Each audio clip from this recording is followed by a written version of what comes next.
Thank you everyone for coming. Welcome. I'll be making sushi and drinking sake for you today. No, only kidding. We're all about the Ikebana. So just for folks who don't know very much about Ikebana, it's an art form that's about 600 years old. It's a tradition that has begun in Japan. And there are many, many different schools of Ikebana. The school that I'm part of is one of the very youngest, ultra new, only been around for 100 years. So very, very shiny and new. I'll just introduce a few people before I get started. This is my wonderful assistant for today, Sandra Marker. Sandy is also my teacher and one of the highest ranking Ikebana artists in Australia, so we're very, very lucky to have her here. We're also joined by a couple of other Ikebana artists from Sydney, so Margaret Hall, Jenny Goodwin and Gwyneth. So thank you to all the Sydney people who've come, and thank you to all the other audience members who've come from far and wide, either Canberra or further afield, as well as locals. So I really appreciate you being here, so thank you. All right, let's begin. Ikebana, we have many different ideas in Ikebana. Principally, we work on line, colour and mass are the three main artistic principles. But there's also skills and other things that are part of what we do in Ikebana. Sometimes people feel that Ikebana must only use Japanese materials, and that's actually not so. I'm going to use some eucalyptus, some tetragona eucalyptus, which has some lovely interesting gum nuts. And I'm going to combine that with some beautiful lilies to kick us off in the spirit of the Lilac Festival, even though I don't have actual lilac, for which I apologise. But at least we're in the right colour range here. And then we'll move right on to red. Yes, so I'll begin. Our tools are, this is our hasami, and we have water that we cut in always, because when we cut in water, it keeps the life of the flower flowing.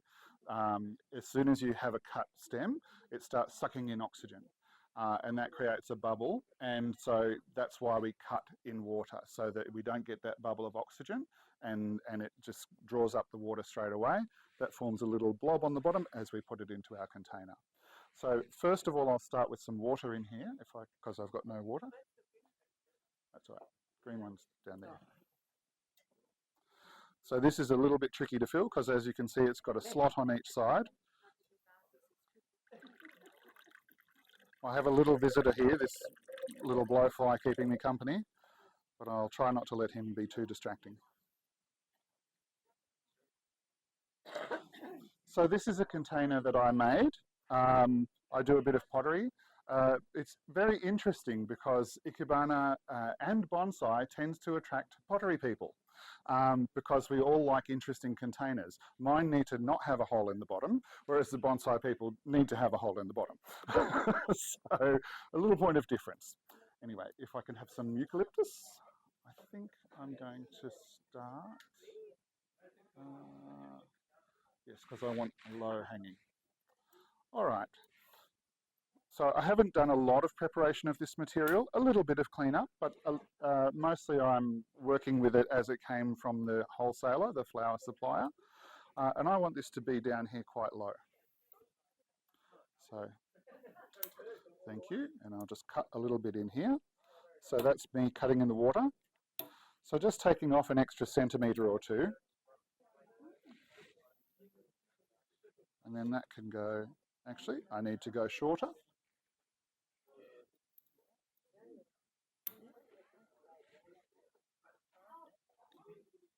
It should, the idea of cutting in water is it should extend the life of your material.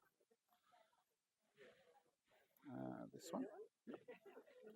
So when we can take leaves off and things off just by hand, it's good to do that. It feels a bit more natural. Not always, but it feels a bit more natural. And that allows us to clean up our material in a way that we can add it and not be overwhelmed by too much foliage. Yep. And a lily. I think an open one. Ah, lovely. This is perfect. All right, so I want something quite low down, and then I'll work up in height. So we've got this lovely foliage, so I'm not going to need this foliage because it'll get in the way. So I'll just take those off.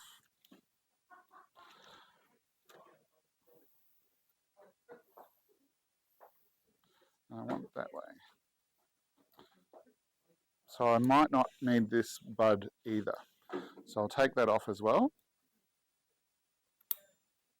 But I'll keep it to one side because I might use it later. So just do my main trim and then short and then the final trim in here.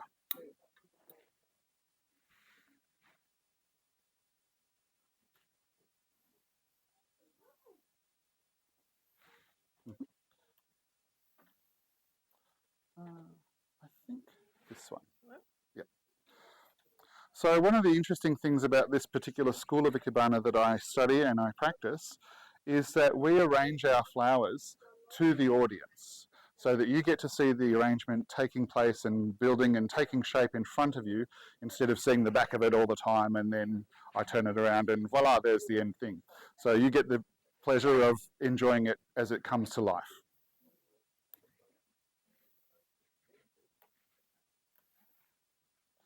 I think I'll keep that one leaf. Do I want that height? I do want that height, but I'm going to take just a little bit off so that I get that water going into the stem again.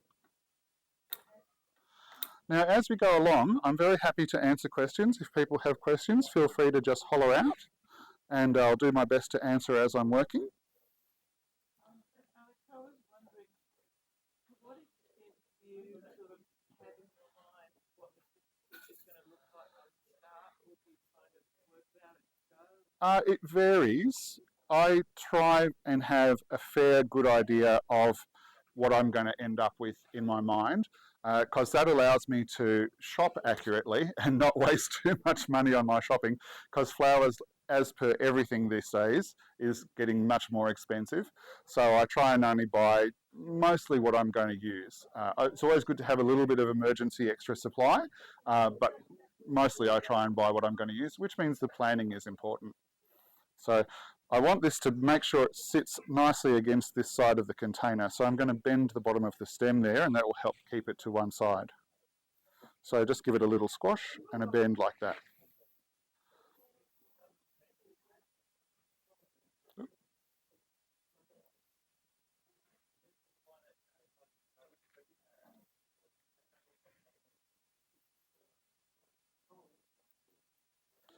And I think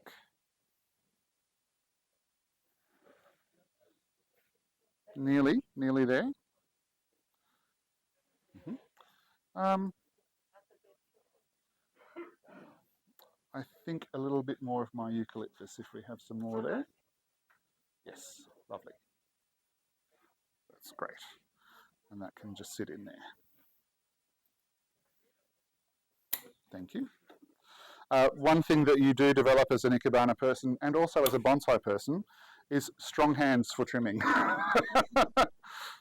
you cut in the water, you cut twice.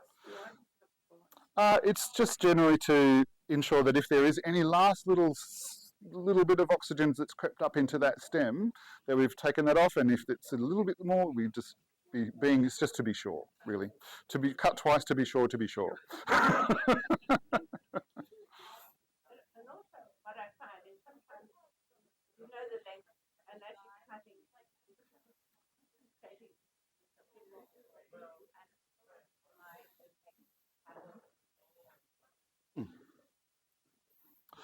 I feel this is a bit too high and it's giving me flat top. And flat top is great when you've got a mullet, but we're not about mullets today.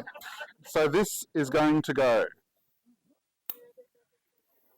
So now we have a clear direction. We have 3 flowers. 3 is a good number in Ikebana. And we have our beautiful gum nuts down here, and that's our first arrangement. So I'll turn it so you all can see. That's the front, so for the good people over here. Yep. So that's number 1. Now I've got my other good helper Gwyneth here, who's going to take this and put it on the display table. The bonsai game. I've only been doing bonsai for about 4 months, so super new.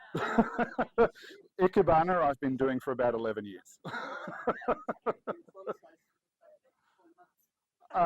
Those are not mine. I wish, but no, some of the other very esteemed bonsai artists in the room, that's their work. Okay, so some water. Thank you. You want the narrow? Branch first. So, no, the willow. Yeah. So this is an interesting container that's come from Japan. We like weird and wonderful and unusual containers. So sometimes one of the challenges with Ikebana is finding a good container, because occasionally you can pick something up even at Kmart or at David Jones, the price difference being somewhat significant, or at the op shop. And occasionally we make the trips to Japan and find something a little more interesting in Japan. So this one's come from Japan.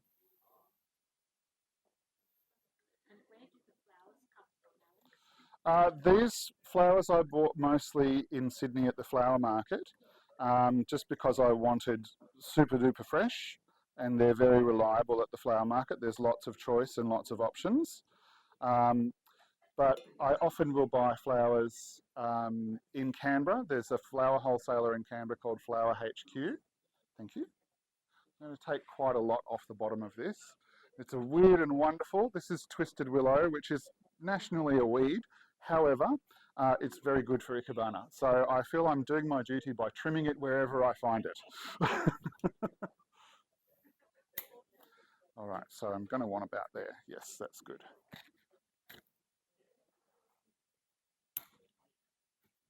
So I'll only do one cut there. Now it's very wild and woolly, so some of these side bits I want to take off. Other things, I have a different thing in mind, which I'll show you in just a moment. So that one's coming off. This one I will take off also, and this little guy down here. Thank you. So we get this beautiful arching feeling. I need to push that down into my container a little bit more.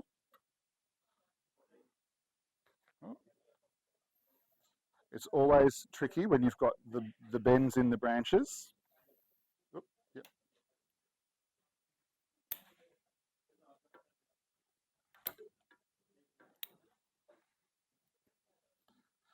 And I will bend it a little bit more. So there are 3 skills, fixing, bending, and what was the other one? Fixing, bending, and cutting. three principal skills, and wiring as well. So yes, so there we go. That's a bit more in proportion to my container. So I can jam that down there around the bend, and hopefully it's going to behave itself. There we go. All right. So lots of things happening, too much at the back. What I'm going to do is entwine things with each other. And that creates a more dense collection, thank you, of greenery at the top and a more interesting structure. And because twisted willow naturally has lots of kinks and twirls and twists, it does this intertwining quite happily. Some materials you might try and intertwine and they don't behave themselves, in which case that can be quite trying. But typically twisted willow's one of your friends when it comes to intertwining. Now I was going to go for a slightly less bushy effect, but I was really enjoying the young spring growth of all of this lovely green leaves. I also wanted to show in this particular arrangement that we can create something using just one branch, one flower, and one leaf. So other than the leaves that are on our branch. So it is a little bit long, and typically you wouldn't trim from the end. But because we've got lots of nice fluffy foliage here, we can trim from the end and it will be okay. But usually you wouldn't trim from this end, you'd only trim from the base. So I'm just going to take a little bit off down here, and hopefully in a way that you don't notice where the end, the cut edge. So you've got a little fluffy bit of leaf down here. Okay, and if I could have one of my lovely flowers. So I found these beautiful waratahs at the market. So I think I'm going to go with this one. Yes, lovely, thank you. And that's going to just sit here. And it's important with our flowers, every flower, like every branch and every leaf, has a face. So this is facing in this direction at the moment. So when I place that, if it's going to sit down low, that angle needs to work towards the viewer. And that means you feel nice when you see the arrangement because it's like the flowers are coming up to greet you and to say hello. So that's the main thing I want to do, is cut it in such a way that it's doing that. So I find the face, I turn it in such a way, and then I cut.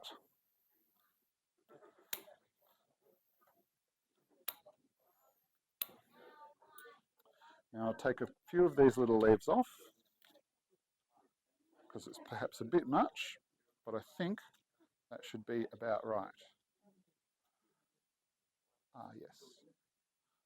Pretty happy with that.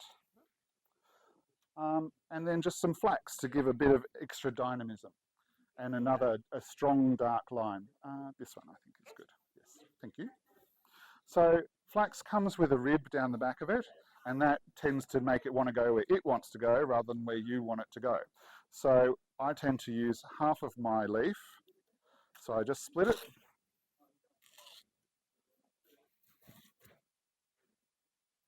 I'll save that for a minute. And just trim the bottom here, even though that's looking a bit unhappy. It'll be fine, because that will disappear into our container. There we go. So just softening the fibres so that it'll behave itself and bend where I want it to bend. You're all very quiet. I'm either incredibly boring or I'm doing something right.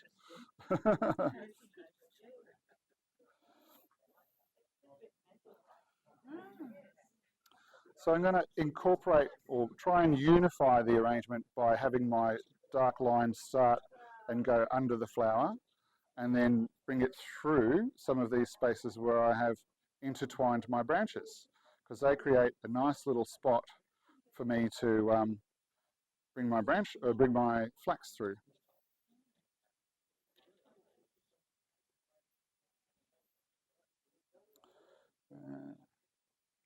I've used a shorter bit than I was anticipating, but that's okay.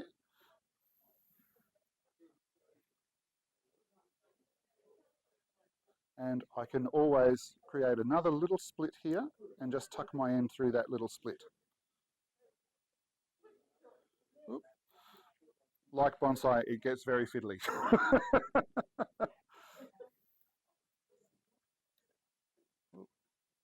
There it is. Oh. Yeah.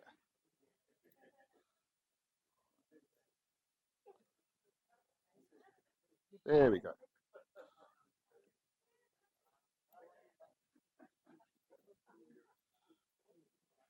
So that's one part, and I'll use the other part of my leaf, so still one leaf, just in two parts. And I'll take that rib off again, because that rib is a bit too strong.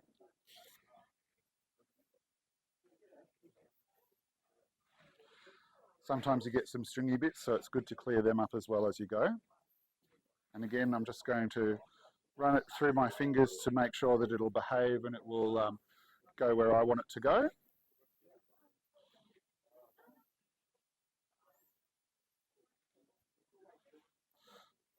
So this one I'm starting more from the back.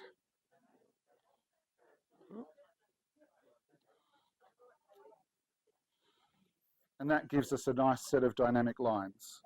So I think we are done. I'll just give a little trim at this end again, because it's sort of, as branches go in and they sort of get accustomed to where you've put them, and then they relax and they're like, oh, I'm at home now, I can sort of do a bit of this. So you occasionally do need to do a little bit of, I'm almost finished, but then I need to do a little tiny tidy up. So that's what happens with that. So I'll show you guys from the front. Yes, nice and simple. So that's one branch, one flower, one leaf. So more. There you go. sorry to those folks over there. Feel free to stand if you need a bit more to be able to see. All right, and now I'll call on my helper again. Thank you, Gwyneth.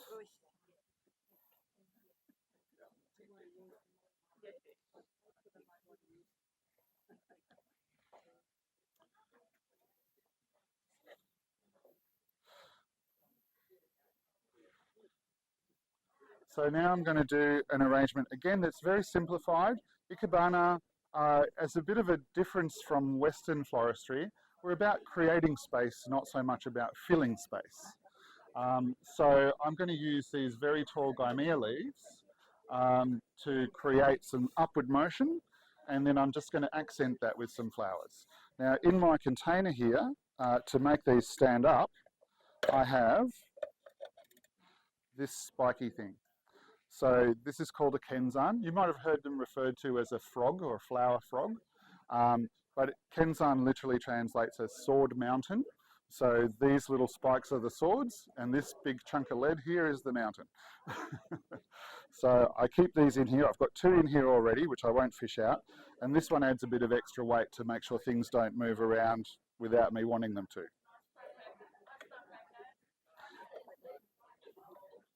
Okay, so I'll put some water straight away.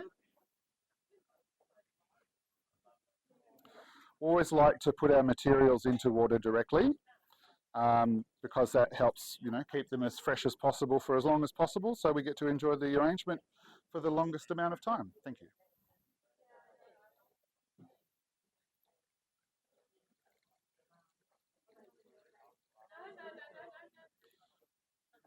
Thank you. So I've got these lovely leaves. We've got 2 with silver on the back and 1 without. So I think I want the silver ones because we're about the festival, and the festival's a celebration, so we want some shiny, a bit of bling, because bling is good when it comes to celebrating things. But I'm going to start with the green side forward, and then something unexpected is going to happen. So I'm going to cut a little bit at the bottom. Take that off. Take that off there. And if I just have it like that, that's a bit boring. It is a sailboat, absolutely. So it's not going to be a sailboat for long because I want to have a bundle of fun. So I'm going to split that and touch myself on the head and split it again and split it again and a few more times. Thank you.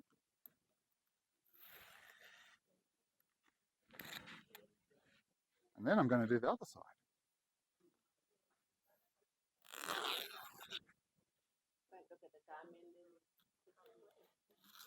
So again, this is native Australian material, so we're not restricted just to Japanese flowers and chrysanthemums and things, much as those are absolutely beautiful, and we do love to use them as well, but we should never feel like we're stuck with only a few options. We should always explore lots of different options, including native and locally available materials, and that's what makes Ikebana applicable in many different places around the world.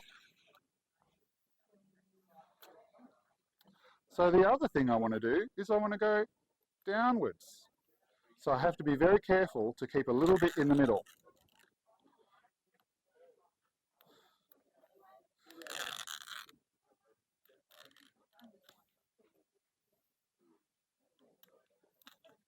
Oh, oh. I can use emergency sticky tape if I need to. That's it. Oh, that's very tenuous. Anyway, that's all right. I think we'll be okay. I'm going to anchor that in my container now. Straight into that kenzan. So you can see that's now not going anywhere.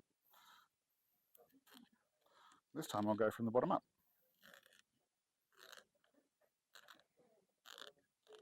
Yes. And I'll do one thin one down there. Can I get it? Can I get it? Oh, maybe, maybe, maybe. Nope, a little cut.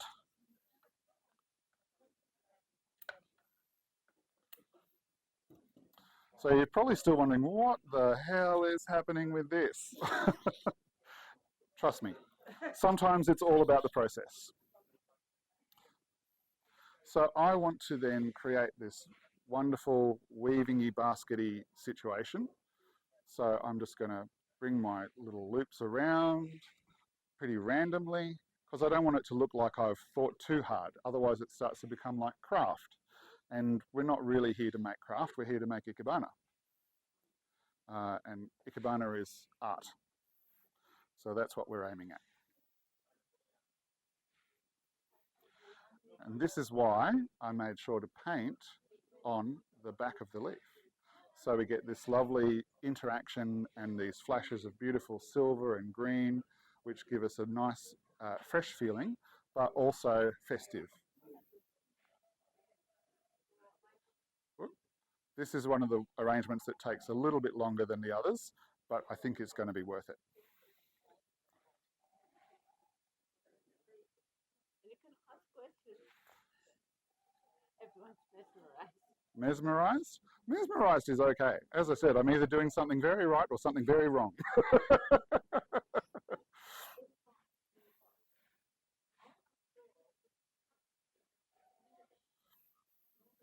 So I don't mind having some ends dangling, because they give a bit of movement and a bit of life to the arrangement. And Ikebana is all about giving life to our materials. One of the sort of sad and ephemeral things about Ikebana is as soon as you cut something from nature, it begins perishing. So by arranging things beautifully, as much as we possibly can, we give them life, even though we've just taken them from nature. But what that allows us to do is to appreciate them.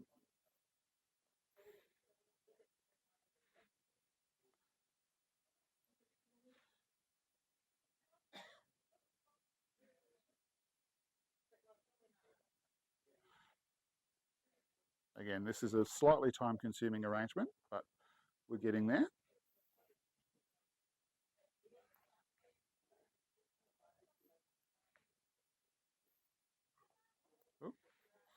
All my little ends there. Anyone who's ever threaded a needle will be empathising with me right now.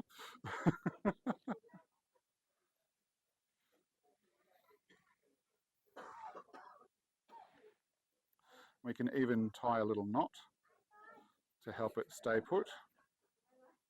Ooh. Yep. Yep. Yep.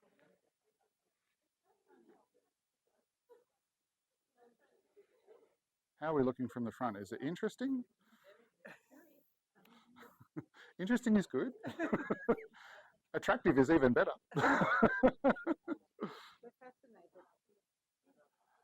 So one of the things we do is we manipulate our materials to bring out an artistic expression.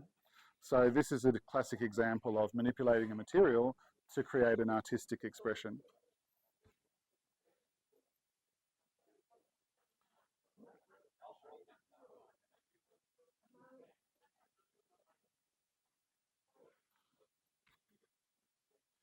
Let's see, can I go this way?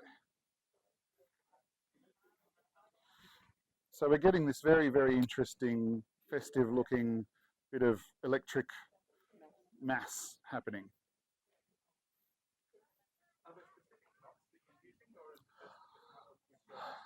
I have other hobbies in which specific knots get used, but this is not one of them. This is just where it goes. Yeah. And it's amazing, the plant will tell you it wants to go there. No, it doesn't. Yeah. It can actually be quite humbling in one way. Because sometimes the material says, you know, no.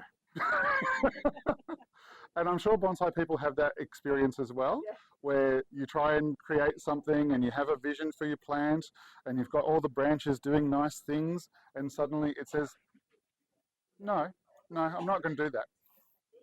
Yeah. So that's still standing up because we have such a very strong rib in that centre of the Gaimea. So I'm going to place now a waratah, and I think this is the one that I want because it's got, again, it's got it's got a face, but it's also got a sort of a direction going in the way it's grown. So for those over here who can see. And I want that to shelter under this crazy umbrella that we've now created. So I know I'm going to need it about that long. So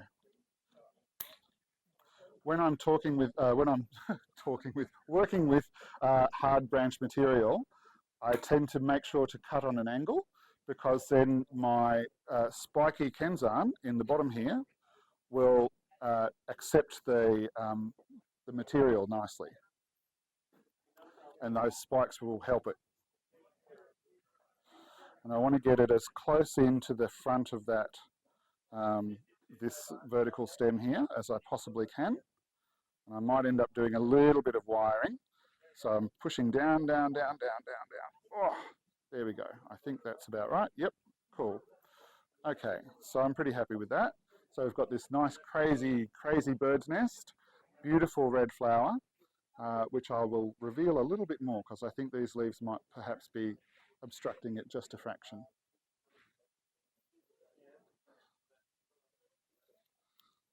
There we go.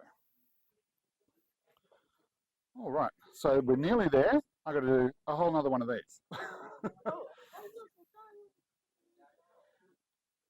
But this one I want shorter, because we don't want it the same height. And I'll try and do a bit less craziness so that we can move on a little faster. So just taking the bottom off, because that bit goes in the water. Ooh. Thank you. And again, cut there.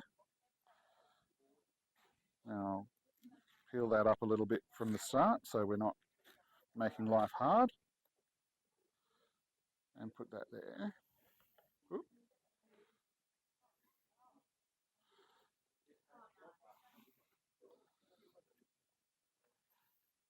All right. So we've got things which are not too close together in terms of height, and they're quite interesting looking. And I want this one to create a bit of a backdrop for the waratah. So I'm making our crazy bird's nest slightly lower.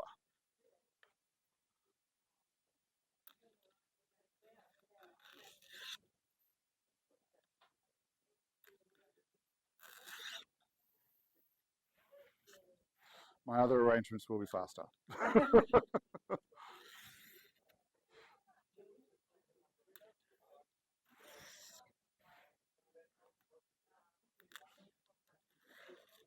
Oh. Oh no. This sometimes happens. One of the things is not to get too upset when something goes astray, because even in Tokyo at headquarters, we have very experienced demonstrators who've been doing it for literally years and years and years, and they occasionally still have things go quite not how they wanted, and they just generally go, oh well, it is what it is.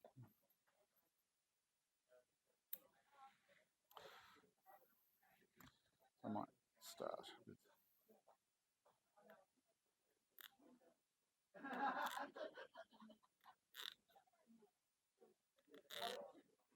This allows me to be a little more controlled. Just starting my cuts.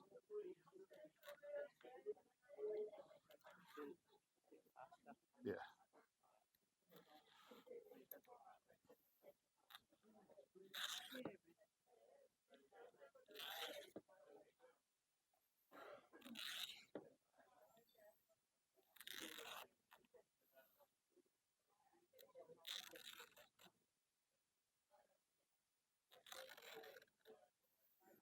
Cut those at the bottom.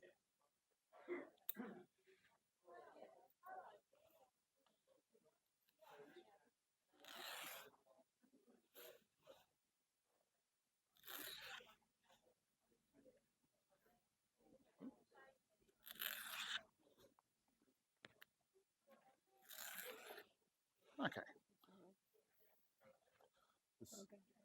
Yeah, some will go in here. Again, the idea is not to look too contrived. Try and be a little bit wild and woolly. So it looks like nature has played its part in what's going on.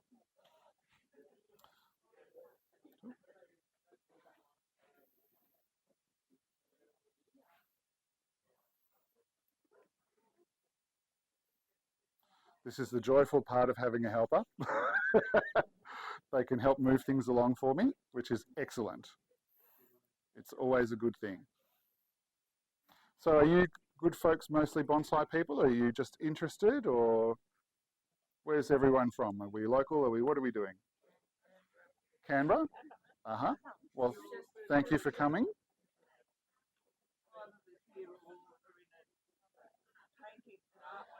Ah, okay, excellent.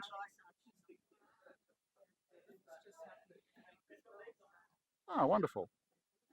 And you'll actually find in your paintings very similar things with the color, combination, and the back, and the lines, even photography, leading in your art as well. It's actually quite amazing how many art forms intertwine with other. It's very intersectional, I guess, would be the word. And we take from and pay our respects to many different cultures in what we do. So, as I said, we're using native materials, so that's a nod to our indigenous flora. Yeah, so it's always nice to incorporate native stuff where possible. It's quite amazing when you go to class in Tokyo, and they do get wattle and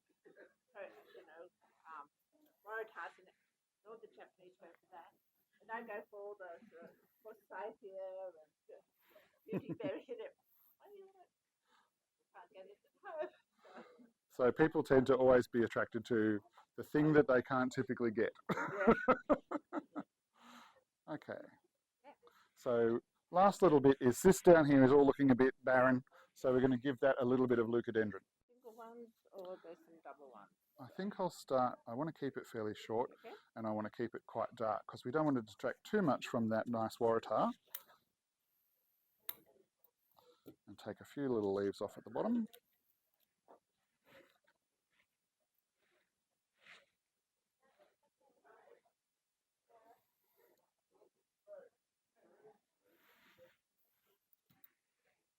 These ones. Oop.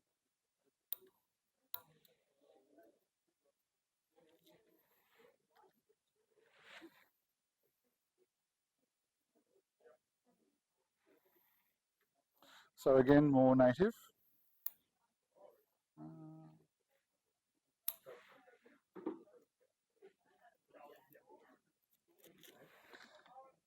Partly why I take off the leaves at the bottom is because we don't want to have too much in there causing a surface for bacteria to form on. So we try and trim things a little bit and only have in the water what we absolutely need to have in the water.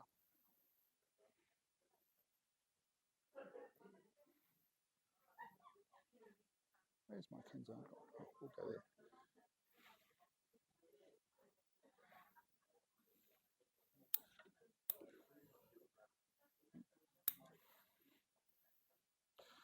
So we're almost there. I appreciate your patience with this one. It's taken a little while, but I think it's an arrangement style that's really worthwhile, and it gives us it's certainly a different take on things that we might see otherwise. Sometimes when you do balance, like any from artwork, like one more scribble, one more dark. That's what I was thinking about. Yeah. Bring that basket is, when How far to go? Yes. So you know, keep going, and Yep, I'm gonna. Thank you. even cooking. Bonsai.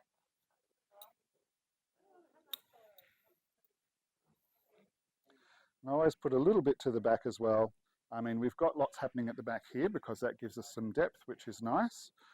We always want to try and create a sense of three-dimensionality in our arrangements. So as I mentioned earlier, with Ikebana, we're not trying to fill space, we're trying to create space. So part of how that works is by leaving things open.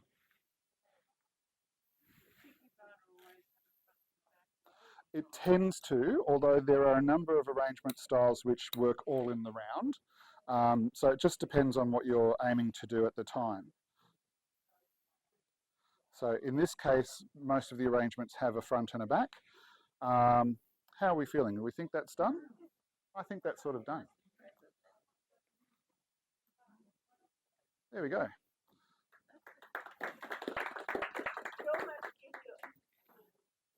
Thank you, Gwyneth.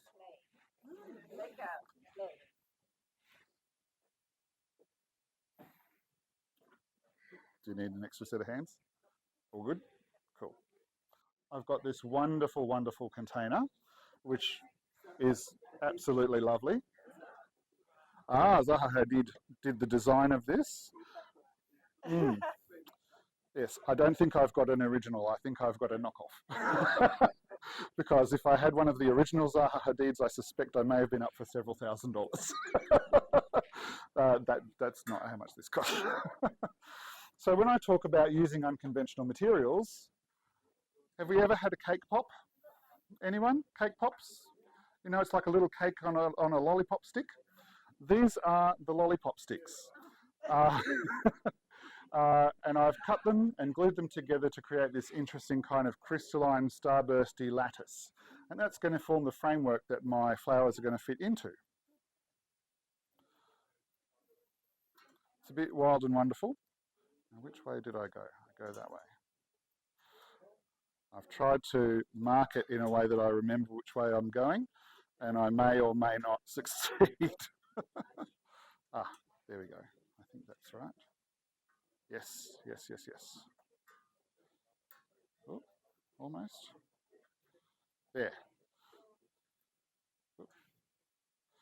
So, that's apparently a nice home for flies. If I could have some water, please. Thank you. So it's a bit heavy at the top here, so I'm going to make sure I've got my water in there, which I probably should have put in first, actually, now that I think on it. This might do it.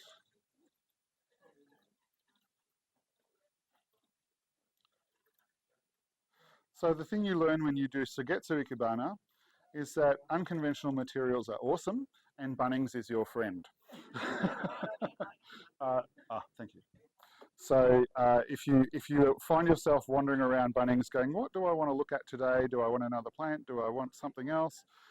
Think perhaps, what are the alternative uses I might find for gutter guard or anything else you might run into? So lots of different materials in Bunnings have lots of potential. Okay. Cool, all right. So I'm going to start with some leaves. I can't remember the name of this particular material. Akuba. Yeah, Akuba. So it gives this beautiful variegated, spotty, highly textured feeling, which I think is going to complement my structure really nicely. So I'll start with this one first, and then I'll have this one. Okay, cool. All right. So I want that to go roughly there. So this one will be quicker, I promise. So I work through my lattice, and it gives me a supporting framework. And then I just spread my little leaves out. Slightly easier said than done. There we go.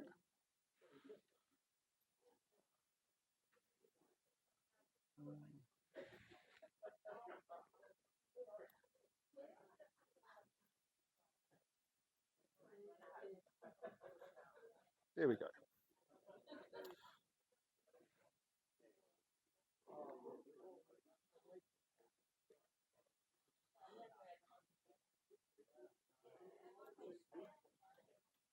How are we doing for time? Over? Yeah, okay. This one I always want to have something coming to the front, and this has got a nice frontward feel. So I'm bending, trying not to break it. This is what I call listening with your fingers. So you will feel it go before you hear it go.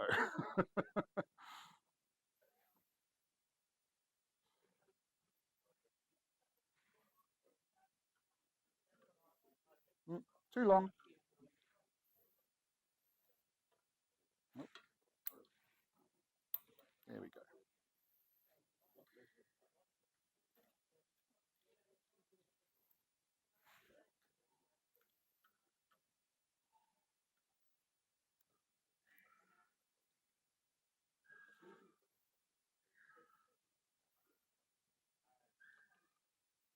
There we go. And some anthurium. So I found these beautiful, beautiful anthuriums, which are so dramatic. Because this is such an interesting and complex structure, I don't need complicated flowers. I need simple, beautiful, dramatic flowers. So that's what I've gone for. I think I will start with this guy. Thank you. And I want him to be giving us a bit of outwards motion and working with my leaves. That one was already underwater. Yes, they come with little capsules to help them stay nice and fresh.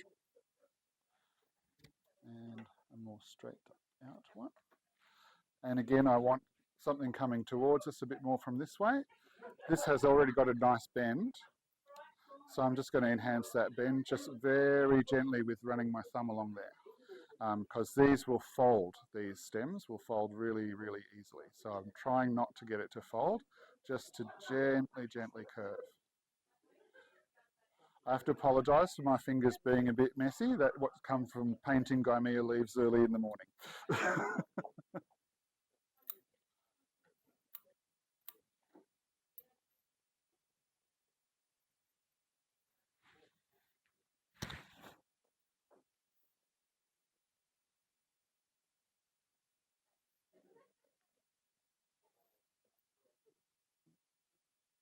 Maybe I'll go under.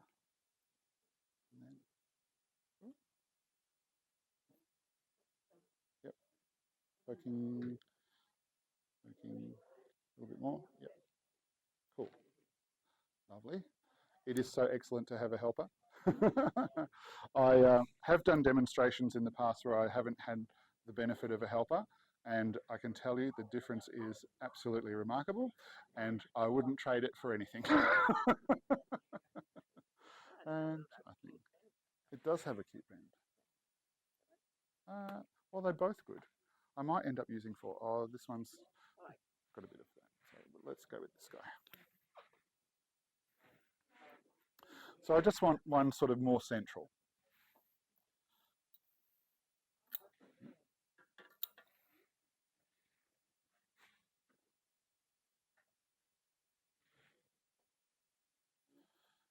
And my lattice work allows me to work my stems in and out so that the tension holds them where I want them to be.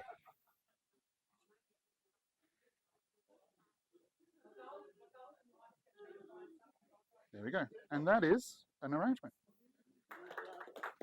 I told you I'd be faster this time.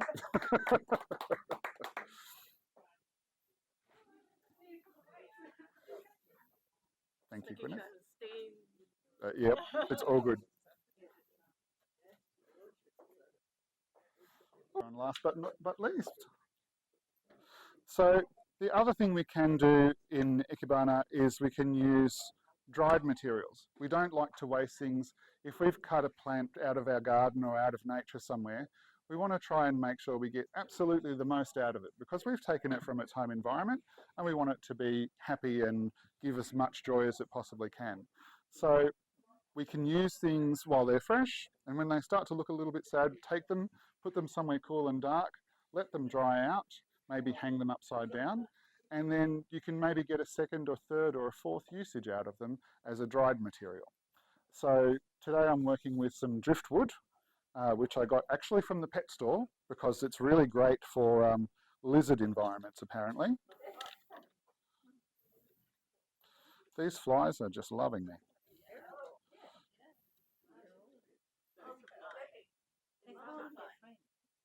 All right.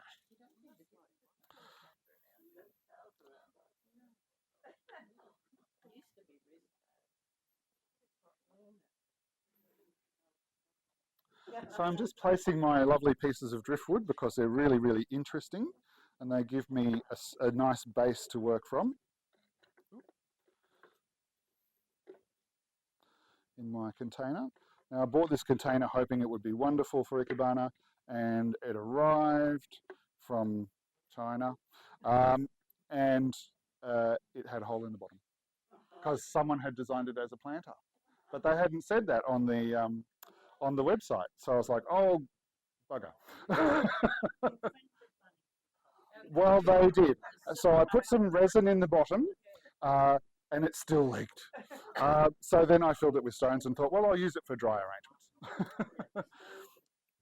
So these are king proteas, which have dried, obviously, and they're so dramatic and interesting and structural and sculptural, so I like to use these. And they're also quite expensive to buy, so it's nice to give them a second life.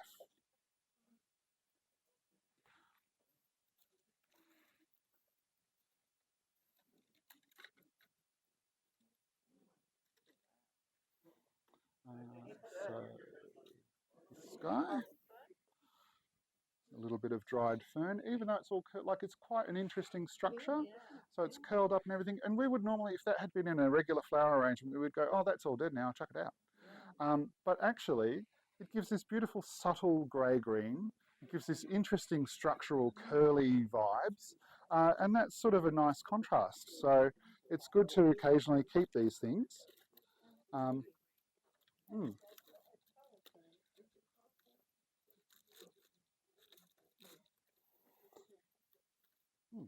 So it just gives this lovely difference. Now, I also want to add a little bit of a flash of colour, a little flash of vibrance. So I've got this paper on a bit of wire. So you can get coloured paper from any craft store. And I just cut it into a long strip and I wiggled it on the wire like that. And then I squashed it up.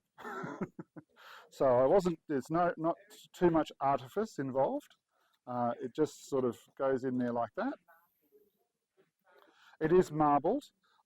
This particular paper I got on a trip to the US. I had the good fortune to discover an amazing paper store, and I spent way too much money. But it was worth it. Because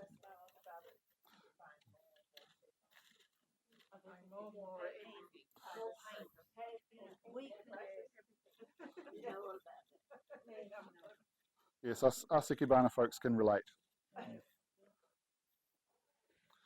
So I want to have a little bit of stuff going on at the back as well. So I've got these coccinia? Coccinia. Yes, that's what I thought. I'll have one just here and a couple here at the back. So even though everything's sort of dried, you get these lovely subtle differences in the colours. I think I want to shorten that a fraction. No need to cut in water. That's better. And then last but not least, I'll start with this guy. Just to add, this is just dried fan palm. But it's given a completely different kind of green. It's not brown, and it just gives us another bit of colour. Where do I want that? Okay. The other neat thing about this kind of driftwood is it often has little nooks and crannies that you can rest things in. I'll do the big one. Yep.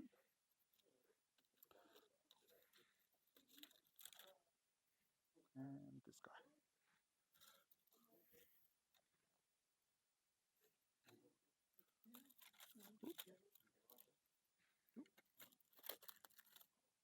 Oh, that's a bit flat looking.